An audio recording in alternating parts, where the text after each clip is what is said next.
জমিয়তে উলামায়ে ইসলাম বাংলাদেশ আগামী নির্বাচনে বাংলাদেশ জাতীয়তাবাদী দলের সঙ্গে একটা সমঝোতার ভিত্তিতে নির্বাচন করবেন। আমরা তাদেরকে এ বিষয়ে আমাদের দলের পক্ষ থেকে অভিনন্দন জানাচ্ছি, শুভেচ্ছা জানাচ্ছি। পরম করুণাময় আল্লাহ তাআলার কাছে এই দোয়া করছি যে তাদের এই উদ্যোগ যেন সফল হয়।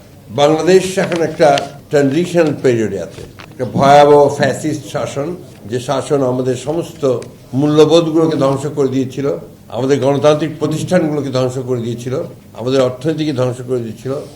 সেই ফ্যাসিস্ট শাসন থেকে বেরিয়ে এসে আমরা এখন একটা নির্বাচনের দিকে যাচ্ছি এবং নির্বাচনের পরে একটা নির্বাচিত সরকার, নির্বাচিত পার্লামেন্ট আমাদের দেশকে, আমাদের জাতিকে সঠিক পথে এগিয়ে নিয়ে যাবে, এই প্রত্যাশা আমরা সবাই করছি। কিন্তু এর মধ্যেই দেখা যাচ্ছে যে কিছু সংখ্যক ব্যক্তি মহল তারা এই ট্রানজিশনাল যে প্রসেস এটাকে বাধাগ্রস্ত করার জন্য ভয়ঙ্করভাবে চক্রান্ত করছে। এবং আমি আজকে আবারও এই চক্রান্তের মাধ্যমে নিহত শহীদ হয়ে যাওয়া উসমান হাদি তার আত্মার মাগফিরাত কামনা করছি এবং পরম করুণাময় আল্লাহ তাআলার কাছে এই দোয়া চাইছি যে আল্লাহ তাআলা তাকে যেন বেহেশতে সর্বশ্রেষ্ঠ স্থানে নিয়ে যান। ইতিমধ্যে আপনারা দেখেছেন যে এই ট্রানজিশনাল পিরিয়ডে সরকারের ব্যর্থতার কারণে আইন শৃঙ্খলা পরিস্থিতির যথেষ্ট অবনতি হয়েছে। সেই সরকার অন্তত এই কয়েকটা মাস তারা তাদের যোগ্যতার পরিচয় দেবেন।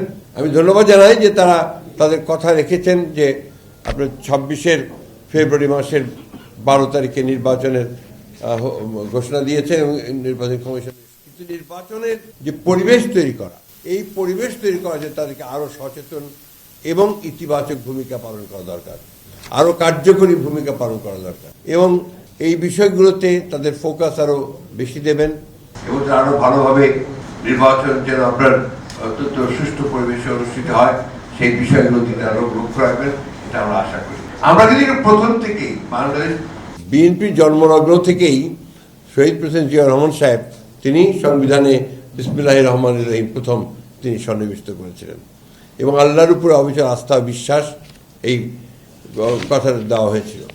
কিন্তু হাসিনার এই সরকার আপনার সেটাকে বাতিল করে দিয়ে নতুনভাবে 15th অ্যামেন্ডমেন্ট না 15th অ্যামেন্ডমেন্ট দিয়ে সবগুলোকে পরিবর্তন করে দিয়েছিল, যেটা আবার এখন পরিবর্তিত হয়েছে এবং আমাদের সেই বিষয়গুলোকে আবার সামনে এসছে।